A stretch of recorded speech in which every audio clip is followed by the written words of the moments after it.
time is 4:54. We will reconvene in open session.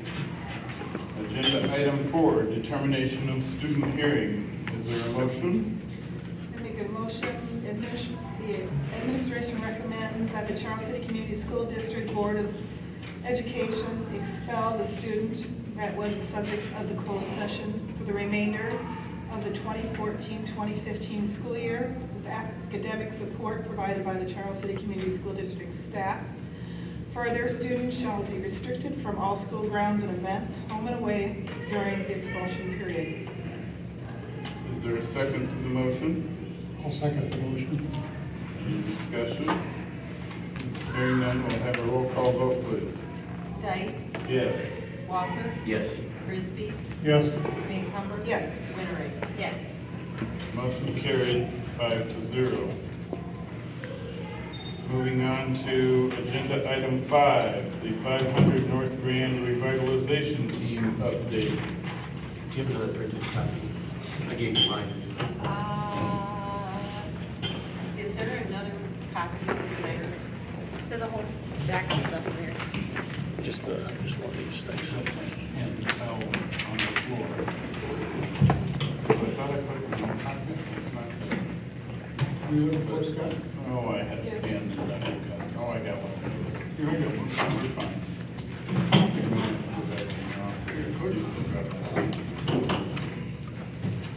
Agenda item 5 is the 500 North Grand Revitalization Team. So I thought we'd give an update. Scott and I attended, we had a meeting last week. I believe it was last Thursday. Last Thursday evening. We had a presentation given by a gentleman that had proposed essentially his services to coordinate the implementation of a repurposement plan for this building. The presentation went on for a while, and then after that we had a great discussion of kind of what direction should we go with this, and we had talked about the process of developing a request for proposal to reach out to as many of these types of individuals or companies that we can, so that we can try and get a structured process to get proposals and of course costs associated with that for moving forward with the potential for hiring a professional to help us with the repurposement of this building.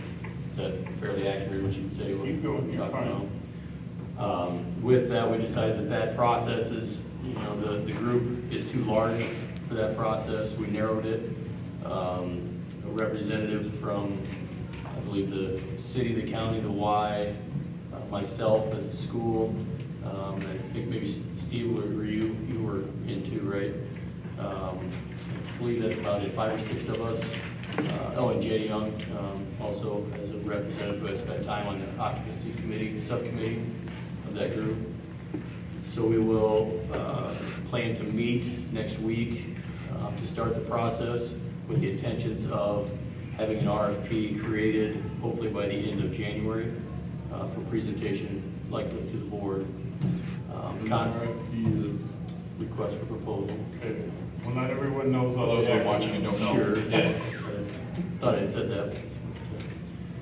So my concerns about, that I voiced, of course, that are gonna come up are obviously the cost associated with hiring a professional for this process. Who should bear those costs? I think that's something that we'll need to work with in the process. That these other entities also that may or may not have interest, where their responsibility lies, and if they, are interested or feel compelled to share the cost of that as well. So, questions? You guys have questions? I'll follow up and say that the next 500 North Grand Revitalization Team meeting will be the end of January. And Yeah, 29. the 29th of January will be the full team meeting. And at that point, I remember the meeting, and you guys can correct me if I'm wrong, this committee was going to make their request for proposal presentation to the committee, and then it will come to the board after that, Yeah, January that's 29th. and that will give the committee that's working on the request for proposal time with the holidays upcoming to complete their work and prepare a document for the revitalization team to review and approve, and then bring it to us in early February. So the thought process that I have is, you know, we're telling everyone this now so that people know what's going on. It's fresh in our minds. As Jason said,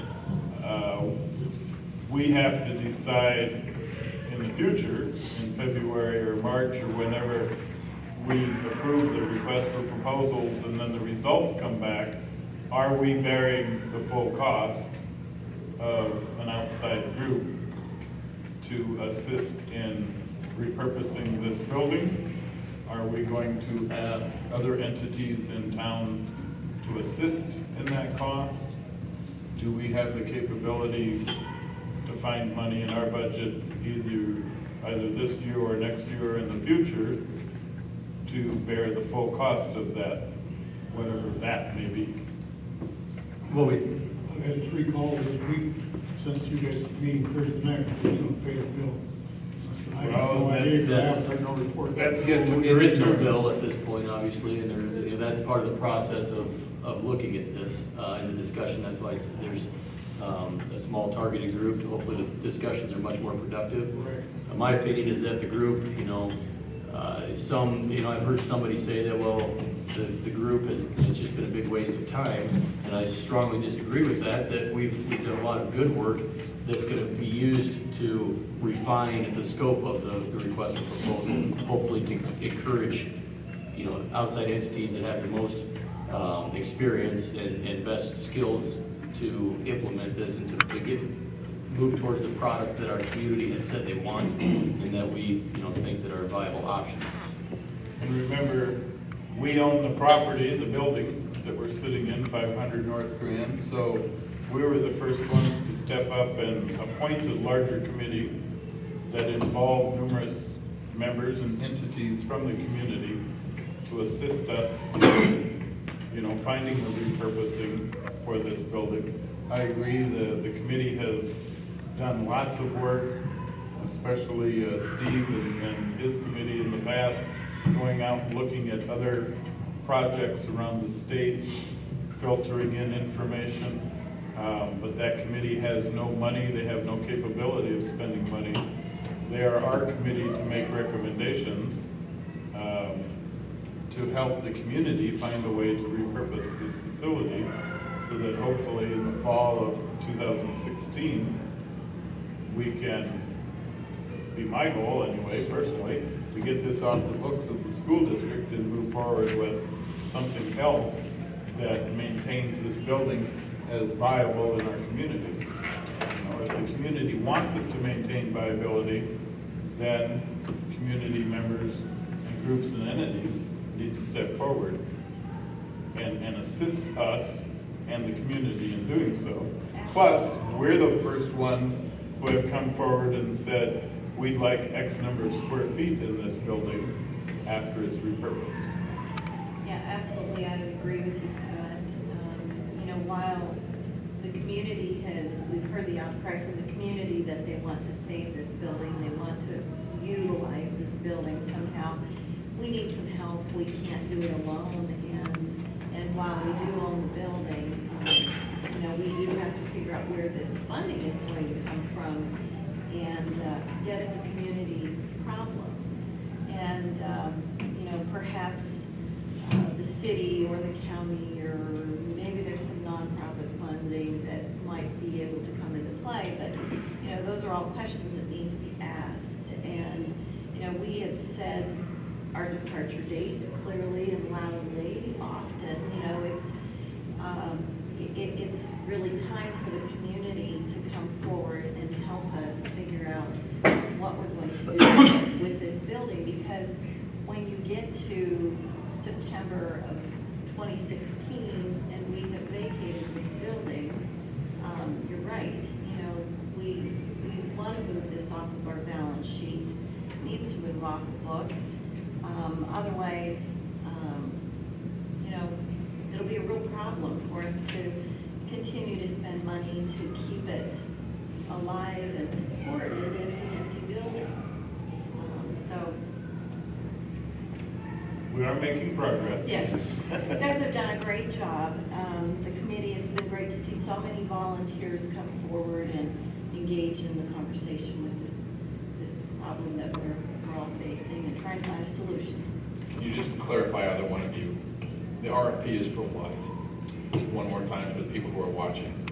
The RFP is, would define the scope, in my opinion, of what we have taken and what, we think that this building could have, but it's a request for folks to offer their professional services to help us implement that plan. Does that make sense? Is that what you're? So would this be a developer or this is That's a yet to be person? determined. Like I said, we've had two presentations, one by a firm that does this professionally, and one by an individual that could operate it as kind of a manager type of scenario. One thing, and I was quoted in the paper saying that we cannot appear to be handpicking these individuals. We need to do what's the best interest of the district, especially if we're going to put money to this, and make sure that we've reached far and wide to get the best services available for the money that we're putting forward. And the request for proposal process does that. It truly captures the free market and what's available for us to employ and to meet the goals or objectives we put forward. So. Steve, you have anything to add? You're on the committee, you were there, we captured it? Yeah, you've got it. Basically, what it is just clarifying what we want done to the building, or what we'd like to see done to the building. And they have the expertise to do this. So Yeah. we, as a committee, we can discuss this until, we turn blue in the face, but to get things done, we have to move forward. Absolutely. And if you hire someone else from the outside, they can go have the conversations with other entities and or businesses to move forward to utilize this facility, and they won't have to worry necessarily about ill will or hard feelings, because if one of us or Dr. Cox goes to make all those contacts, there could end up being friction or feelings of misrepresentation or feelings of ill will, and it's probably best to take that off of all of our hands, including the other entities, and let a third party come in and do the discussions and negotiations to keep this a viable building in our community and fill it up. Comments, Jim? You shaking your head, do you have comments? Oh, I don't know, there's so many things that aren't falling into place the way they're supposed to be, that we're gonna end up ourselves in big trouble if we're not pretty damn careful pretty quick. I mean, you've already made a commitment to be out of here by 2016. We haven't even made a commitment on what kind of building we're gonna build yet. We're running short of time to get it done by 2016. Yeah. Which are two completely separate No, it's not, projects. because we can't afford both. We can't afford to maintain this building and build a new one. That's why we've got to continue moving forward on both That's fronts this and process. other entities. How long we've been moving forward on this one? And we're not moving forward fast enough on the new building either. You already have it done so you can be out of here by 2016. I think we're on track. And I don't we think keep you're- spending money, there's no money left to spend. I don't think your expectations or comments are Well, realistic. I think they are. I think we'll hear next Monday night the details from BLDD as to our timeframe. Yeah. And, by us having them come a week later, we should be on track with their initial proposal. They're making up time. And we're moving as fast as we can. We're waiting for other entities to make their decisions as to whether or not they're moving into this building. Well, So it's gonna be a given fact that the minute we walk out of this building, we walk into our new facility, there won't be somebody coming right in directly behind us. There's gonna be a time lapse because there's gonna be things that are gonna be done in this building. So we're not running out of time, we're on time, we're doing what we need to do. It'll be a good 2-3 years before something walks into this building and. other than us potentially remaining here in a section for You got less than 24 months to get a building built and ready to move into it. You're not gonna build it, but move into it. You haven't It's a even pretty decided- bold statement I for haven't- having no- Well, it no- is. Let me You offer haven't two even things. come up with an idea what the building's gonna be yet, let alone Let's materials. stay on task with the revitalization. Let me offer two things if I might. First, we've set a 6 o'clock goal for being done with this portion of the agenda, so if we can get through some of these other things a little more efficiently, that'll be helpful. Secondly, Independence, which we went to, Yep. they got done in about 16 months. Okay. So I'm just offering that as a reminder that there are certainly other places where they've successfully gotten that done. And they put up a pretty big building in 16 months. Ours is much smaller in scale.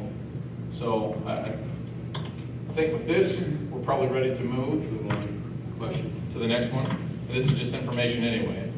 Food service. Just my opinion. This is a 1-minute item. Lorraine has been exploring some food service alternatives, and so my recommendation is that we direct the food service director, she's the staff person in charge of hot lunch. If we're gonna make any changes, put her in charge of a small group of people that involves Lorraine, potentially involves me. It doesn't have to, there can be a couple other folks from the community, from the school system.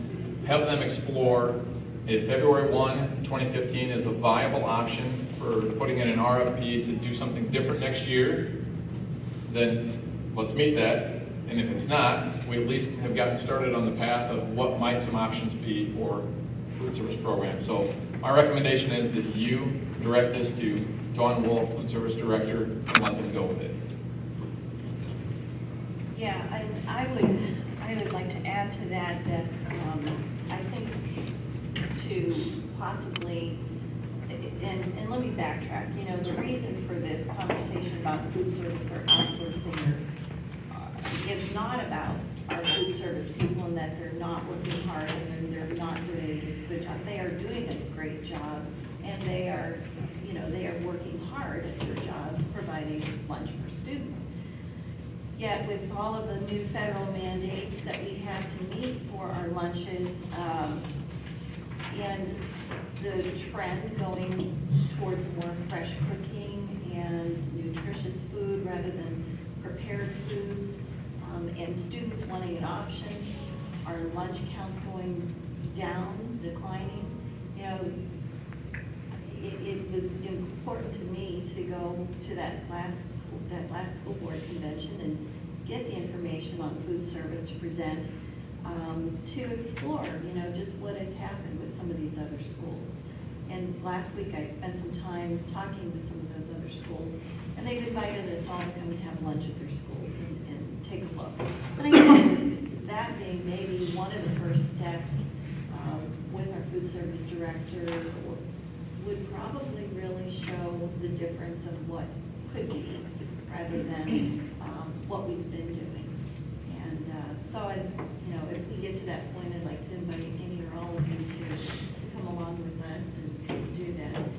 But the schools that I'm really zeroing in on are Decorah, Albert Lee, Fort Dodge, and possibly Ames too. Ames has a central kitchen, which might be an interesting concept, but one step at a time, and we'll see what might be possible. So to meet the deadline for request for proposal of February 1 of 2015, we would have to, as a board, do something at the last meeting in January? Correct. Or is this an administrative function that can happen?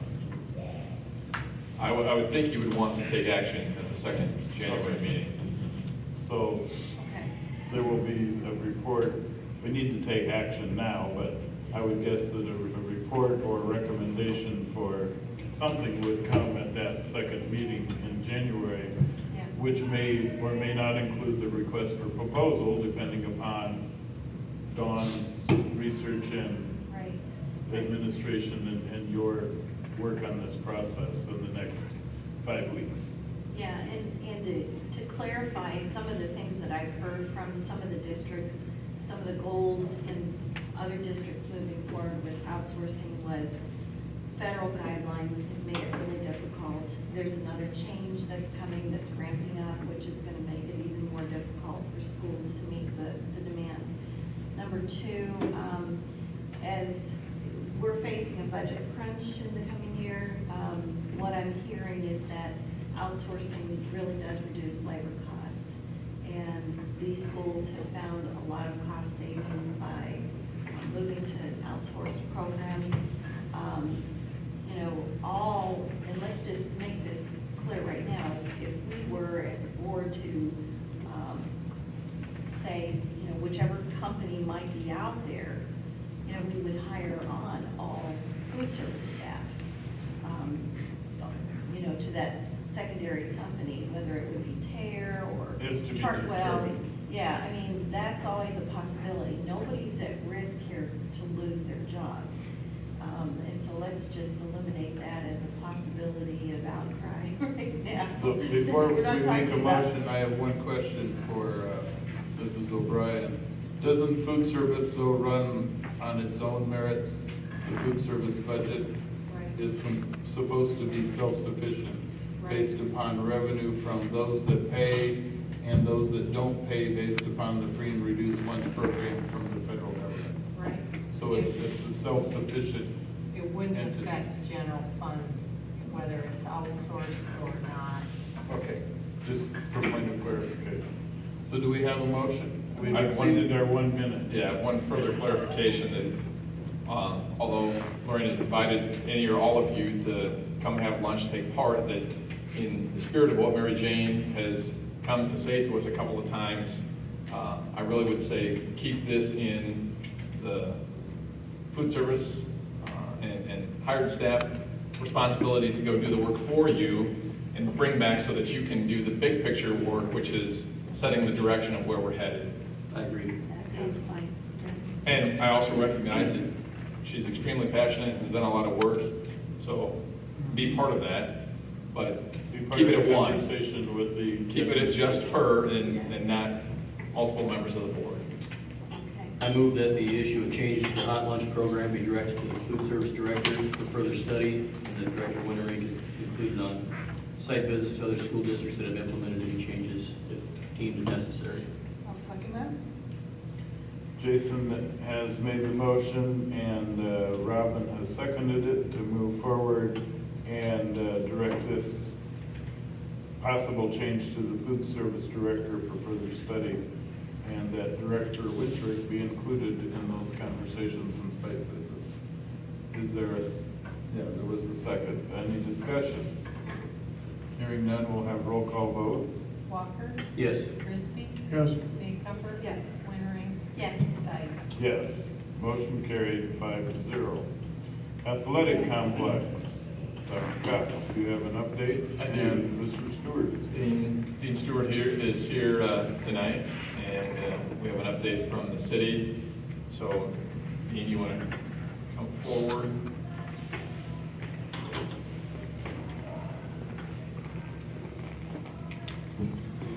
Everybody.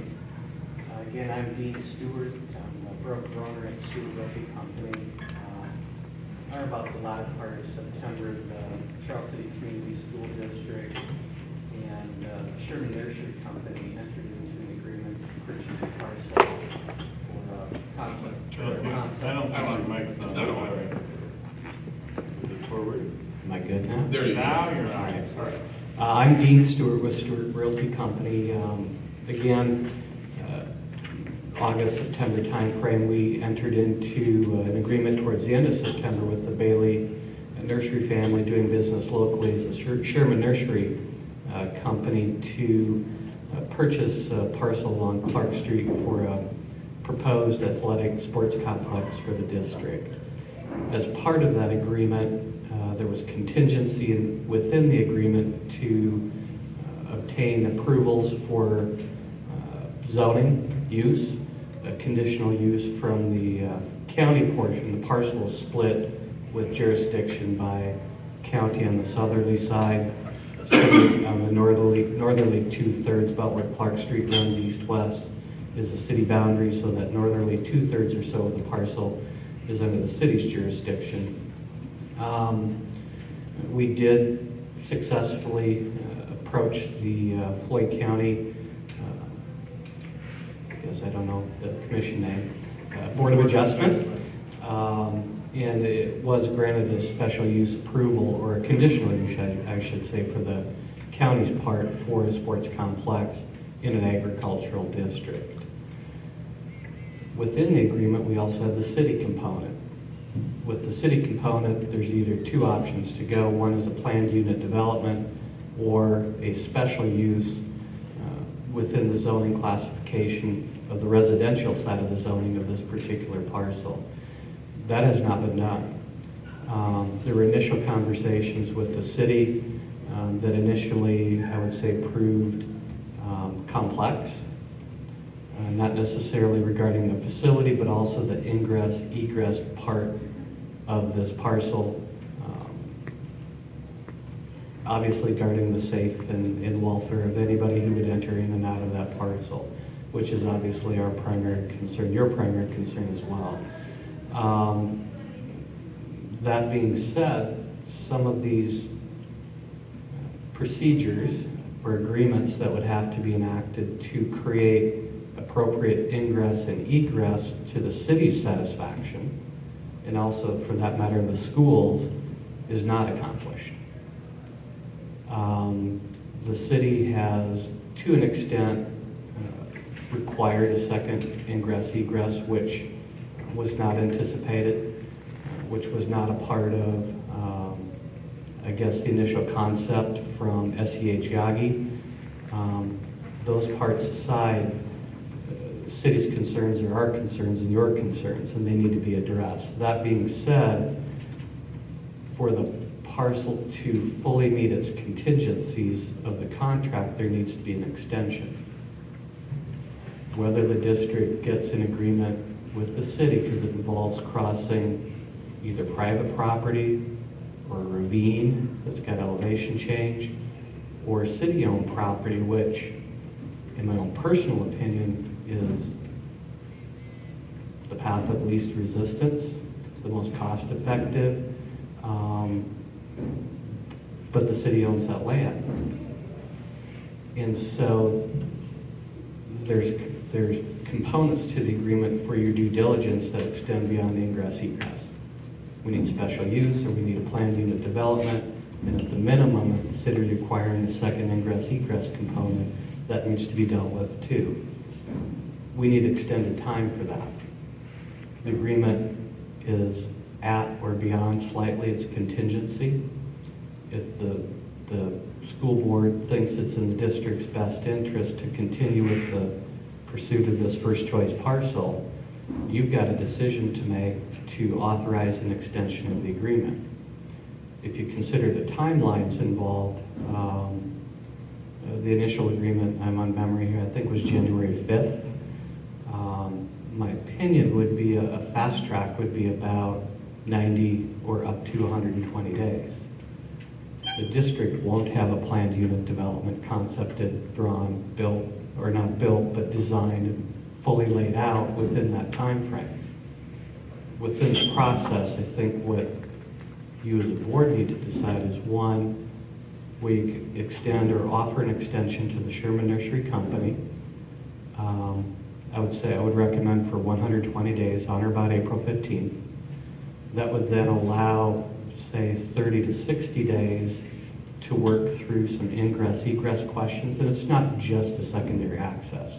It's turning lanes, it's line of sight, it's traffic counts, things that SEH Yagi, with your authorization, would provide additional information to the city to answer these health and wellness, these safety questions, ingress egress, and then also offer enough time to get a concepted ingress egress agreement with the city, whether it's by easement or deeding.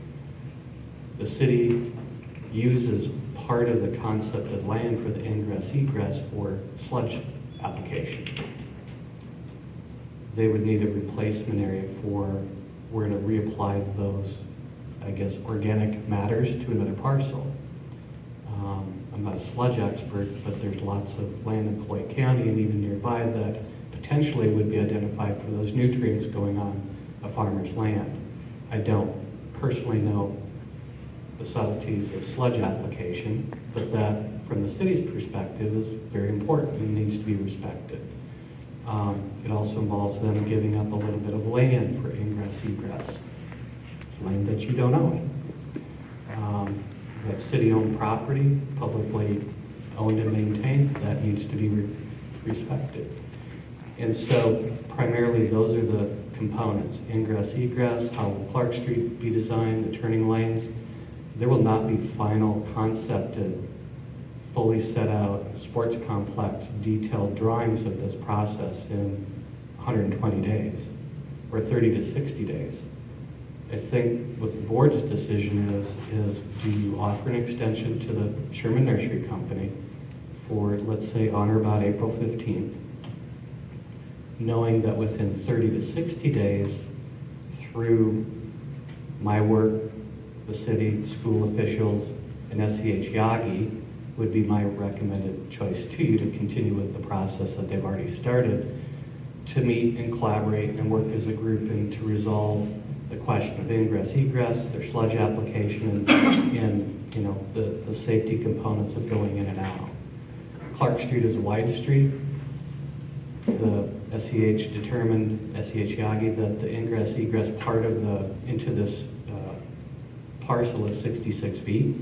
It's a standard size city street, 2 sides of parking, 2 lanes of traffic with sidewalks and green space in between. It was initially thought that access size, at least from SEH Yagi's perspective, would be sufficient. The city is recommending maybe a little more turning space or a little more pedestrian space. We need to partner with them and work those agreements. Had a conversation with the councilman just before coming in, and he had said, let's do it. Let's get together, work as a group, and work through these important details, but certainly not insurmountable. So, needs an extension, need a zoning change within 120 days, special use likely path. And then we're getting into some possession and other details. So I guess the board is going to need to authorize, I'm assuming Scott Dyke, to do an extension, and then also work through the possession timelines. You may take possession or closing possession on April 15th, but at a certain point, an owner or a farm tenant needs to make a decision with their land as well. And so my hunch is, if the site's deemed the perfect one for the sports complex, which was initially concepted that it was the right suitable site, that we can work through how people will get in and get off, which I believe through collaboration with the district and the city will be accomplished. In my opinion, that's sufficient information with the concepted design to then approach city hearing and city council for approval for special use to get the site approved. You're not going to build a sports complex right away, and so I would think that through these considerations that Sherman Nursery is going to want their rights respected to own and operate and maintain their lands for their interests.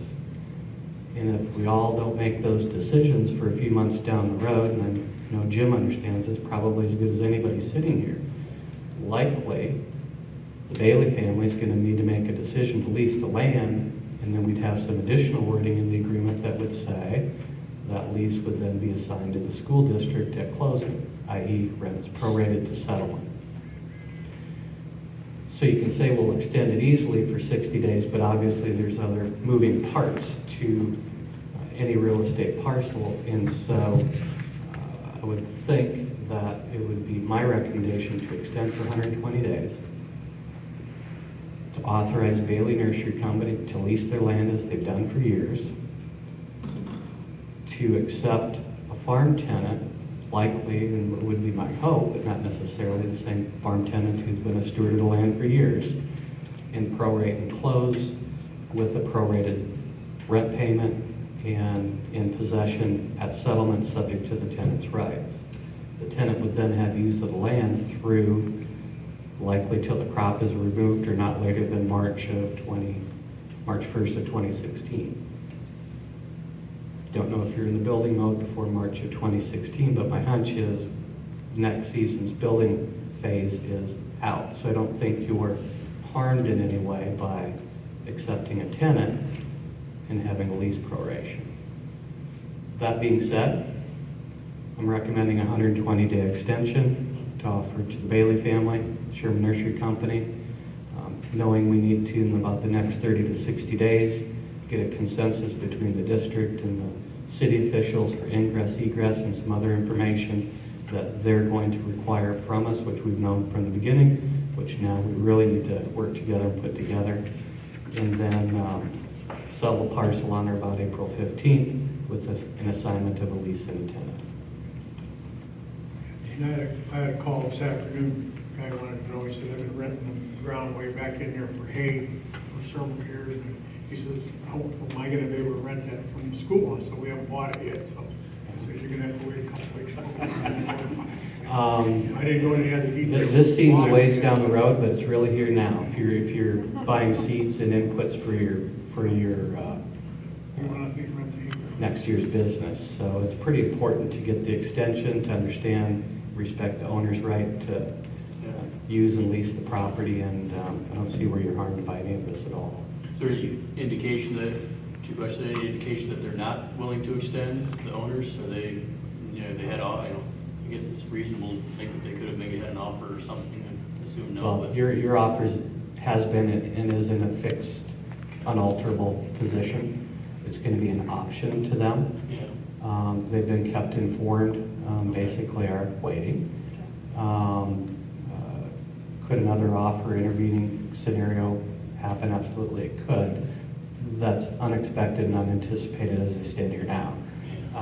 It's just really patient of them to work through Bailey's, this with us. the Bailey family and Sherman Nursery understand what they own in Charles City. They've got a heart for the school district, and sports. They're community-minded, driven people. Ultimately, it's a business decision. And so I'd recommend it. I believe they would, but that's their decision. I would hope that they would, sure. And when you say city officials, we're not talking about the elected officials at this point because it hasn't gone before them. We're talking about city staff members, correct? Yeah, we've talked both with, on multiple occasions, with city attorneys, engineers, administrators, and then privately, never in a meeting form, but individually with councilmen.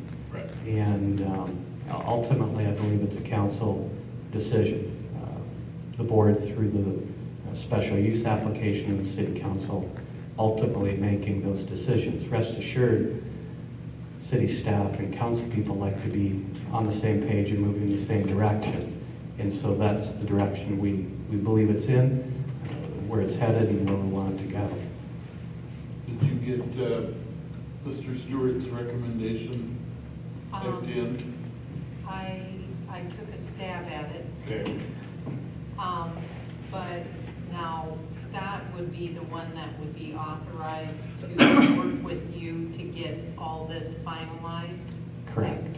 Okay, so. Well, because board president signs all official Right. documents. So the board president would work with Dean Stewart to finalize documents to extend the purchase agreement with Sherman Nursery for 120 days on or about April 15th to meet the safety issues, turning lanes, egress, and other issues. I would say to meet city requirement. City required. And do we want to include in that motion authorizing continued use of SEH Yagi to assist us in those endeavors? Absolutely, unless you guys know how to design roads and turning lanes, you're gonna need the help. Right on. Yeah. Yeah. I just want to cover my bases Yeah. here to make sure that we're in agreement that we will probably have some additional bills from SEH Yagi as we utilize their services to move forward with this. So, I will say, based on conversation, concept, and drawing, we need to get agreement on these components, but the site has been proved initially feasible and continues to be so to this day. yes. And so, like you're dealing with today, there's 1,000 details with things. We're just working through a few of them to get it done. So, very One step optimistic. at a time. Yeah. Any comments or questions from board members? Would that motion authorize Bailey Nursery to lease their land and accept a tenant? Would the motion need to include that as well? I don't think so. Until we- We don't own it. I think there's an understanding that as they continue with their lease, you'd be subject to an assignment of what they agree to do. Okay, so it's just an understanding that. A written understanding. Any comments about Mr. Stewart's presentation or recommendation? Administration, you have a recommendation, or is that your? That is, yes. Okay, I'll make a motion that we accept Dean Stewart's recommendation to extend the contract period to 120 days or approximately April 15th. Second. it's been moved and seconded to approve the recommendation as presented by Mr. Stewart and Dr. Cox to move forward with the athletic complex. And Mrs. O'Brien has read it a couple times, and Mr. Stewart has said it, so I'm not planning on repeating it. Does anyone want Mrs. O'Brien to repeat it? No. Hearing none, we'll have a roll call vote, please. Christie? Yes. Maycumber? Yes. Waring? Yes. Dye? Yes. Walker? Yes. Motion carried 5-0. Number 8, set date and time for public hearing. Mrs. O'Brien. Mrs. O'Brien. We've had, our attorney from Allers Law Firm has put together the resolution we need. It's a several-step process, as we kind of referred to at a couple of meetings. The first step, which is this step, is to set the date and time of a public hearing, so that eventually we can get the right-of-way issues resolved and the boundary issues resolved. SCHEAD in your packet has identified what specific pieces of land would be transferred, and you've got a copy of the motion, but what we need to do is set the date and time of the public hearing, and, let's see, that would be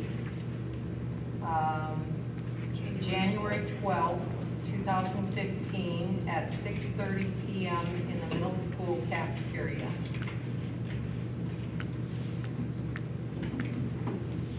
And again, this public hearing would be on the conveyance of the described property in the attachments to the city for their right-of-ways, as we've been working on for a number of months.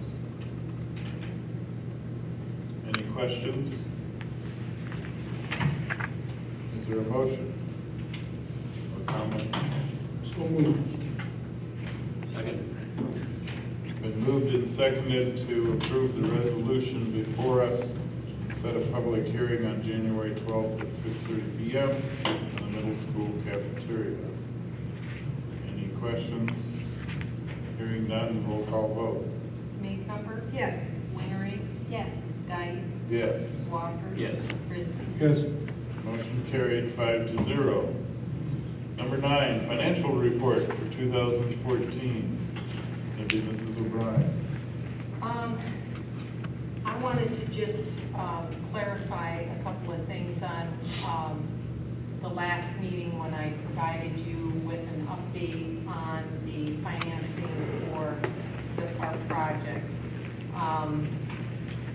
You heard information and we discussed the timeline to issue a second part of the debt on the middle school construction, or as referred to on November 24th as the additional borrowing. The Charles City Schools issued and/or will issue the debt for the middle school project of $17.8 million in 2 segments in order to obtain the best interest rate for the community taxpayers on the issuance. We split it into the 2 segments to get the best rate. The first segment of the debt was issued $10 million, which was closed in July of 2013. What we were talking about on November 24th was the second segment of debt and when and how that debt would be issued. Okay, so we have using bank placement or the traditional loan method, the 2 methods we talked about. Neither of the 2 issuance of debt involve a tax increase, since both will be paid with PEPAL and or sales tax already approved by the voters. So I just wanted to clarify that information out there. Also, January 1st, we have an interest payment on the $10 million debt that will be coming due. That'll be made from our sinking fund, Fund 40.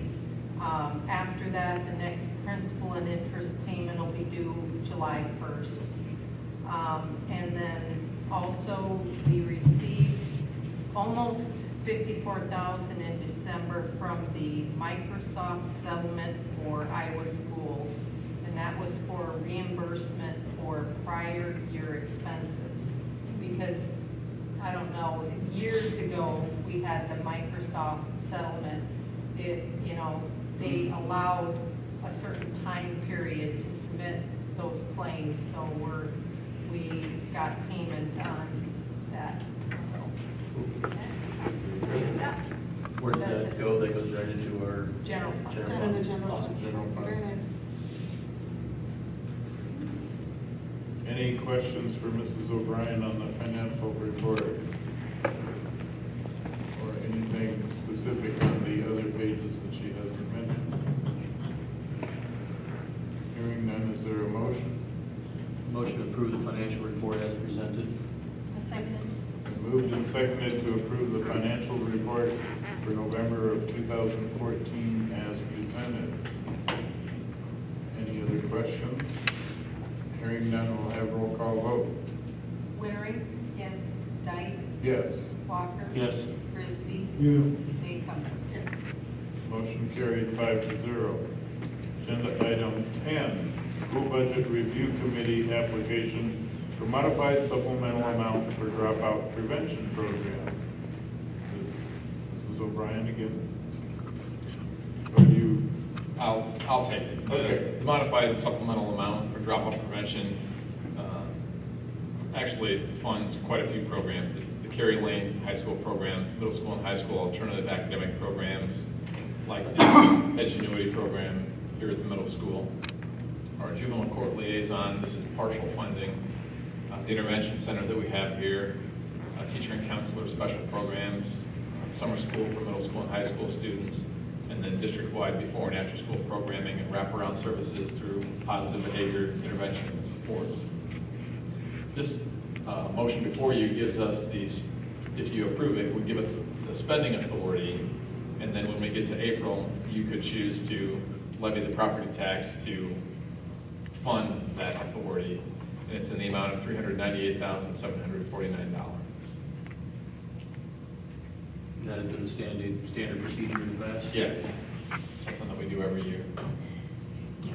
Yeah, I move to approve the school budget review committee application for dropout prevention programs. I'll second. Been moved and seconded to approve agenda item 10 as presented. Any questions? Hearing none, we'll have roll call vote, please. Dyke? Yes. Walker? Yes. Frisbee? yes, Maycumber? Yes. Wittering? Yes. Motion carried 5-0.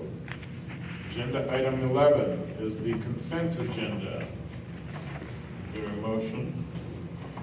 Motion to approve the consent agenda. there a second? I'll second. Been moved and seconded to approve the consent agenda as presented. Roll call vote, please. Walker. Yes. Frisbee. Yes. Baker. Yes. Henry. Yes. Dyke. Yes. Motion carried 5-0. Agenda item 12 is adjournment, and at 5:45, we are adjourned.